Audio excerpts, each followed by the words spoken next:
mali kayo na napuntahan.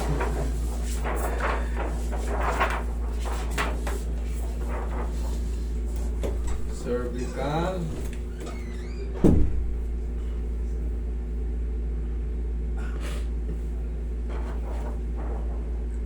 Ito, ang pinakamatindi. Bumigay na yung pangilalim. Dumulas. Dumulas. Layo. Layo na ng kap. Dapat yan sunod-sunod lang. Pero ito, malaking epekto yan. Dahil dito. Pero normal na meron kayong ano eh. Normal na meron kayong liboscoliosis eh. Or ano, dextroscoliosis. Pwedeng tawagin itong libosco tsaka dextro eh. Sa mga ganito.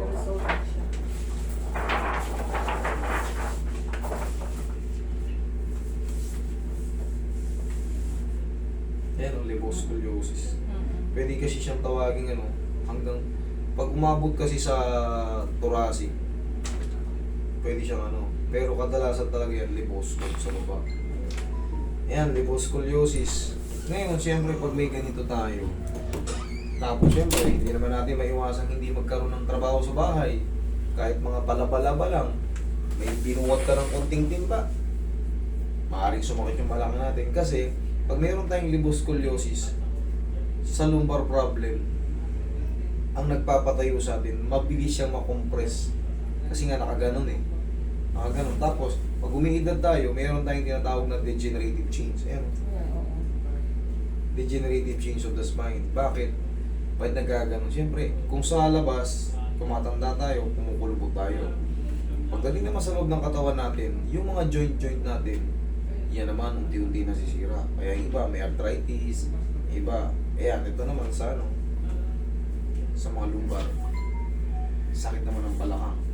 Kasi ano, kasi hindi nung ano kasi, medyo ano na kasi nagbubuhat talaga ako ng soft drinks, minsan Kahon, ano kasi kahon.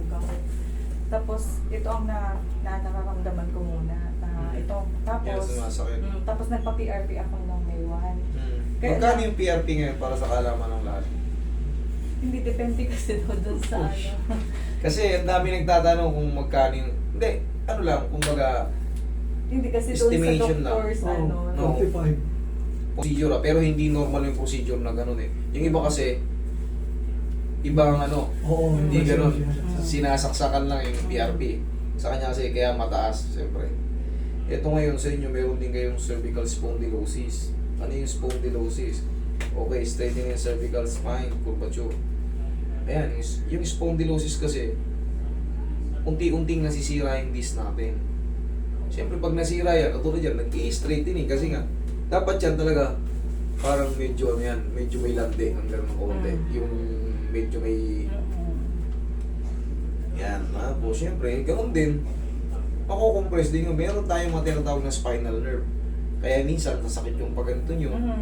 Sumakit niya. Connected yan dito. Lahat. Pero dito naman to, mapuputol yan dito sa thoracic, hindi yan connected dito. Ay, ito connected pa ganyan. Sa thoracic yan sa mga internal nyo, sa mga dibdib nyo, minsan sa mga, minsan pigil yung hininga nyo. Pero dito sa lumbar, pag ano naman yan, ang paa. Okay? Hindi kasi nung July 6 ata yun, parang nakaramdam ako ng Numbness. Oo, ito sabi ko siguro sa lang, yung sa tulog ko lang, sa paghiga ko lang, parang something. Pero, pagka numbness kasi sa pagtulog lang, namanhid ka, pagising mo, medyo manhid pa. Pero in a few minutes, wala na. Pero kung nananatili siya, day by day, may ganun. Ay wala, nung Ano lang lang? yun. Yung, Isang araw lang. Isang yung araw lang. yung- Pero maghapon. Oo, maghapon. Oo, maghapon yun. Parang, Pinahinga niya ng isang araw. sabi ko parang sakit. Tumitindahan siya. Parang sakit, sabi ko parang nangalay yung ito ko, sabi ko gano'n. Tapos hinayaan ko na siya, so kung ano yung usual ko na ginagawa, yun pa din. Ginawa mo. Pero nung July 8 na nagpa-check up na ako, kasi parang lahat ng katawan ko parang ang sakit, parang gusto kong i-stress siya, parang gano'n. So nagpunta kami sa doktor, tapos yun, nung pina-x-ray niya ako, yun nga ang lumabas. Kasi sabi ko, akala ko... Deform na kasi yung ano nyo, ma'am, yung sa balakangan nyo. Talagang deform na, talagang medyo kitang-kita mo talaga yung ano niya. talagang makakaramdam ka rito ng ano, talagang makakaramdam ka rito ng pananakit ng balakang. Ay, sorry. Ngayon, sa ganito kasing kaso, maaring matamaan yung tinatawag nating ano, spinal cord or yung nerve root. Yun yung magpapahina ng buong katawan mo. Kasi direct to the brain yun. Abot na yan, buong katawan na. Yun yung mas mano kasi yan, kitang-kita mo naman baling-bali oh. Meron yung tinatawag na sa central canal. Ito. Yung sa loob niya, yan yung ganito. Sa loob niya, yun yung direct to the brain. Ito po yan, ganito. Kaya parang minsan matamlay ka na. Yan. Ito yung nag-deform sa'yo. Ito, dito banda. Ngayon, pag inabot to ng compression, yan, ganyan yung compression. Pag inabot yan, mahina yung buong katawan ko. Minsan hindi. Sa tindahan, yung mga case, paubayan nyo na sa malakas. Kahit ako, nabibigatan ako ron eh. Yung mga puno, may laman. Eh, syempre, umiidad tayo. Yun nga yung degenerative change. Ulitin ko, sa labas, kumukulbot tayo kasi umiidad tayo eh. Sa loob, natutuyo din sila. Kaya medyo mahina na yung puwersa. Pag bumuhat tayo at medyo mabigat, okay, aray. Aray-aray tayo. Pag tutulog na, kung kailan mamamahinga, doon masakit. Musik ako konti rito. Yan, tanggalin niyo muna yung salamin niyo. Okay. Yan, relax na. Dito naman, nagkaroon kayo ng cervical, straighten and cervical. Ibig sabihin, pumantay na siya. Relax na. Na dapat may curve. Oo, dapat. Dapat may curve. Sa'yo naman, parang puno na ng nyug. Yun ang lumabas sa x-ray. Parang puno ng nyug. Dapat hindi ganun.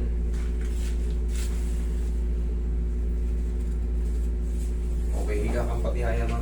Tignan ko yung paa nyo kung... Pag meron kasing problem sa spine, automatic magre-reflect yan dito. Pero nothing to worry. Ganun talaga yan, no? Okay? Hindi nyo alam yan. Hindi nyo alam, di ba? Oo. Pero ngayon nyo lang malalaman na meron pala kayong tinatagong 1 inch. Pero, sabi nga sa inyo, nothing to worry. Normal lang yan, pag meron kayong spine problem, magre-reflect yan sa baba. Parehas tayong Sa paa. Talagang mas aangat yung isa. Pero madali lang naman yan. Nakata ka yan. Relax lang.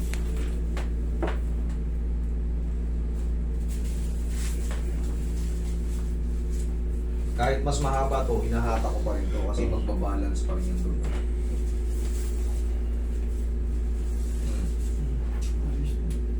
Oh. Ayos na, di ba?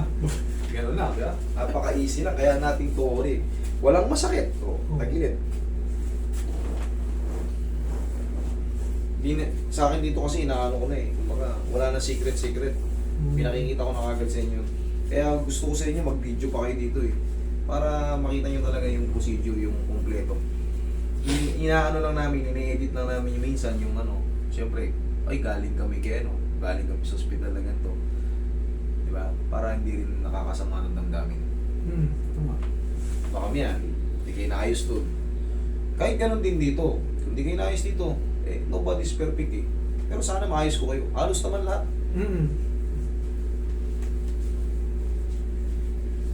Okay, kabilang side. Pag alam ko hindi ko kaya, binobroadcast ko pa rin. Sabihin ko talaga sa video na hindi arok ng knowledge ko.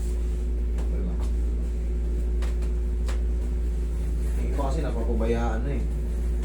Dapa. May pilay ka na, 15 years, nakaganon yung kamay mo. Sakto niyo po yung Hindi mukha ko na niyo. talaga kayo. Ay, shoot nyo mo lang ito. Baba po. Yan.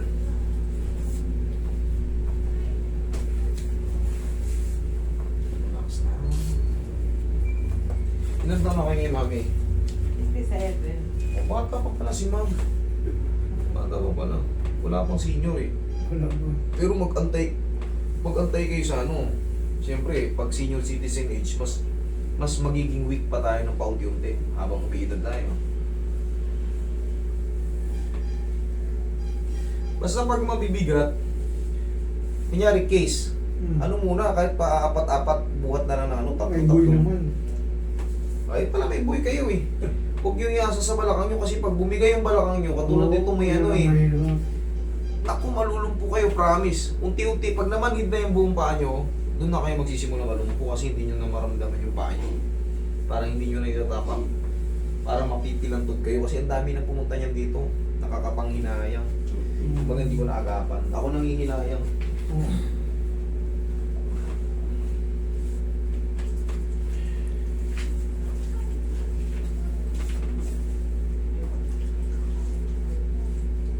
Paghandaan nyo yung senior citizen age nyo kasi mas ano pa yun, mas aggressive pa yun. Yung mga degenerative change natin, ngayon pa lang, wala pa tayong senior, mayroon ng ganyan. Eh sigurado, pag nag-senior tayo. Okay. Kasi pag sa lumbar mayroon tayo, katulad niya, may deformity siya rito. Yan yung, naiipit siya mga yan. Hanggang saan aaabot yan. Na, yung cord na, yung sciatic nerve sa likod, di ba? Pati dito masakit. Kahit hindi naman siya tinamaan ng mga titigas na bagay o di siya tumba. Dadaan po yan. Yung blood flow natin, galing sa... Parang ganyan. Yes, pigil. Tapos pinahinga niya ng isang araw. Doon lang siya sa kwarto. Pinabukasan, okay. Oo. Eh, siyempre, napagod siya. Nagbuhat siya na nagbuhat eh. Pagod yung anong nerves. Kaya, walang makakakontra sa akin. Kahit tinatamaan namin yung puwet. Yung ibang therapist, hindi nila alam yun. Kaya, mag-comment, ay, nahangakan yung puwet. Babae, matanda, bakla, tomboy. Talagang tatamaan dito. Hinahawakan namin dito. Kasi, nandyan yan, lalo kung lower back. Kaya kong explain sa inyo yan. Lahat, andyan na yung ano. Andyan na yung ano. Makikita nyo, kahit bata, matanda, lalaki, babae, tinatamaan dito. Kaya, yung ibang ano, siyempre, wala pa kayong knowledge about sa mga anatomy ng katawan. Kaya, masasabi nyo, ay, take advantage. Hindi kami ganun. Kaya nga may video eh. Meron bang gagawa ng kagaguhan? Ibibidyo mo para mahuli ka? Ano ka? Tanga? Tihaya ka kami. Dito sa amin, kaya namin yan. Kasi si Roy nagkakaroon ng basher. Wala pa si Roy, ginagawa ko na yan. Kasi, kumbaga kumuha lang naman ako ng ano eh. Para mabawasan ng konti yung trabaho. Kasi hindi ko kaya, daming tao palagi. Kahit pa paano sa mga simple massage. Sa adjustment, ako na. Para tumagal ang ano, Oo, kasi serbisyo sa tao. sobrang pagod. Minsan, parang ayaw kong gumawang sa higaan. Sobrang sakit din ang katawan ko. Inhale. Exhale. Oh, huwag yung pigilan. Inhale. Yun. Kailangan hindi magdodouble kasi malalaman ko yan eh. Yung breathing, gumanon. Hindi ko kakatakin. Diyan lang kayo muna, saglit. Tapos yan, abot kasi hanggang dito yun.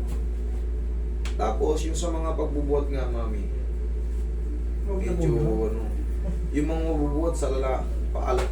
Kasi, syempre, sabi ko nga, darating at lahat tayo, umiidad, umihina talaga lahat yung mga pyesa natin. So, para safe kayo. Kaya para yung senior citizen age nyo, hindi kayo sakit naman ako. Syempre, nangyayari talaga yun. Okay po kayo.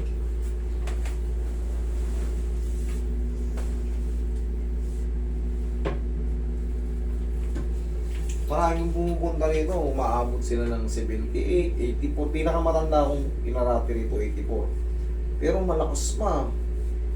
Kaya nga, siyempre, kailangan, huwag tayo, pag alam nang may warning na, katulad ko kasi, hindi lang to warning, kumbaga hazard na to eh. Nakatabingi yung balakang mo eh. Diba? Kumbaga, talagang avoid mo talaga yung mabibigat na ano. Para safe din.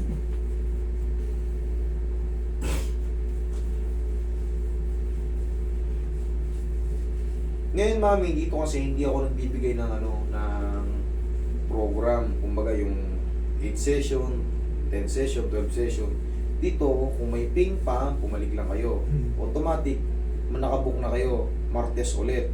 Pero kung wala naman, masakit, edi happy life lang. Diretso lang trabaho kung anong ginagawa nyo sa buhay. Ganun lang. Pero ang interval na ganyan, at least 1 week. 1 week. Hindi yan pwedeng maya patunugin, maya hatakin. Maging gulay na mga ganyan. Yun ang pinaka-interval ko rito. Kasi 1 to 2 days sometimes may talagang mayroon pa yung natitira. 3 to 4 days rest na yan. Kumbaga yung nagkaroon ng impingement. Napapahinga na yun. Tapos, 5 to 6 days to 7 days, kumbaga maganda na yung kondisyon ng katawan mo yun. Kung may matira, tsaka i-adjust. Kasi hindi pwedeng in pain ulit. Ay, halos kakaano pa lang, kakakarati lang ng massage na. Lamog na lamog pa yung laman, tapos dire-diretso. Lalo lang nasisira yung muscle kasi nga na, lamog na eh.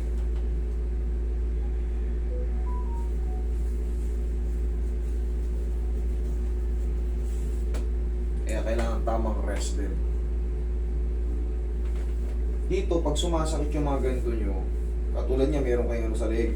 Huwag kayong mag-exercise ng ganito, mami ah. Sa lahat na may mga problem sa leg. Huwag kayong mag-exercise ng ganyan. Lalo lang nakukompress yan. Tandaan nyo, sa balakang exercise ganito, tinuturo ko. Ganun din sa leg. Kung talagang meron kayong mga problem, ganun nyo lang. Yan, tapos, soft massage lang, ganun-ganun yun. Parang kinikilitin nyo lang, lagyan nyo ng paw. Ganun lang, tandaan nyo kasi pag may compression, kasi pag ganun ang leg talaga natin, pag ginanyan mo pa yan at may tama ka sa leg, mahihilo ka. Tandaan nyo yan. Ganun ang ano. Ganyan. Ganyan. Ganyan. Patagilid, hindi yung paganyan. Paganyan. Tandaan yan, kasi mas lahat. Obserbahan nyo man. Obserbahan nyo, pag gumanyan kayo, mahihilo kayo. Kayo na lang mag-observe. Okay? Okay, mami. Tayo ka, tingnan mo kung may masakit pa. Dapat. Tingnan mo. Okay naman? O ano? Okay man. Kasi kaya lang, ano ba yung, di ba kasi ito po. Yung tubo, hindi ko pa napakialaman pala. Hindi ito, Ano? teka. Pagka naglalakad ako, minsan, nabibigla ako nagagano para wala siyang pwersa. Ibig sabihin nun, meron kayong naiipit na mga ligaments sa loob. Kasi pag naipit yung ligaments, parang kang pinalo sa tuhod, wala lakas. Uy! Oo, ganun. Parang naglalakad ako, tapos bigla ako, ano yung bakit? Ibig sabihin, Pero meron. pag ano na ulit, okay na naman na siya. Ibig sabihin, ano lang yun, hindi siya consistent. Mayroon lang mga spar na tumatama ron sa ano. Kasi walang x-ray, ano, makikita natin yan, lalabas yun doon kung mayroong mga spar. Baka pwede May may spar. addition. Meron mga spar na? O yun yun. Tatama yun doon, pero madali lang naman yun. Higa ka ulit. Higa ka ulit. Kasi, Inaalog lang yan. ito kasi dati, parang nung ano, parang gumanon siya. Na-twist? Tapos nung Lumipat yung bula-bula. yung ano, Ididiretso mo na yung paa mo. ang ginawa ko, Lalagutok yan. oo, ganoon ako. Tapos buminalik ulit siya. Yes. O, yun Very na. good. Yun ang ano. Tapos Nothing kaya to wala worry, na. no? Kaya Kailangan- lang yun ang ngayon, ngayon ko maramdaman na parang ito, yung makanglay yung ano, tapos masakit. Mawawit. So, dun na yung... Pero ngayon, wala. Well, bira nga, pagka minsan lang siya. Wala pala eh. Kumbaga ano lang yan. Pag naglalakad siya, ganyan, Wala Pagka pupunta kayo, kunyari, punta kayo sa mga kumari nyo, sa mga mall, mamimili kayo ng mga bago kayo lumabas ng bahay, ganun ninyo lang. Kaya ng pauyan, kaya ng ano yan, kaya ng mga liniment. Sa mga katulad niyan, hindi naman siya talaga consistent. Oo, hindi. Kumbaga, once in a blue moon, timingan lang. Oo, timingan lang. Gaganunin mo. Lambingin mo lang yung tuhod nyo. Ganyan lang. Pagka alis kayo ng bahay, kunyari, bibisita kayo kung saan. Tapos ako, siyempre, kung may mga walking doon, minsan may mga hanggang pataas. Lambingin nyo lang yan. Tandaan nyo, tingnan mo. Mas magiging, kumbaga, yung pakiramdam nyo. Hindi siya, ano. Kasi minsan, yun nga, umiinod tayo. Yung mga muscle natin at tendon, gapok. Ang ibig sabihin ng gapok, kasi hindi tayo nakakapag-stretching na eh. Hindi naman na natin ginagawa talaga yun eh. Pag nakakain tayo, matapatan tayo ng electric fan, nanood ng TV, tulog na. Hindi na tayo yung nakakapag-stretch pa ba kayo? Nakakapag-ganyan-ganyan pa ba kayo? Hindi na. Wala na, kung ano lang ginagawa natin. Kaya nga pinapabili ako ng doktor ng ano, yung pang Hindi, tandaan nyo, kahit mga 1 to 1 to lang, yung mga basic na tinuturo sa elementary nun. 1, 2. 1, 2. 1, 2. Kung ano, dito naman, kung ano lang maabot. 1, 2. 1, 2. Ganun lang, pero basic lang. Tapos yung mga ganito sa tuhod naman. 1, 2. 1, 2. Yun lang.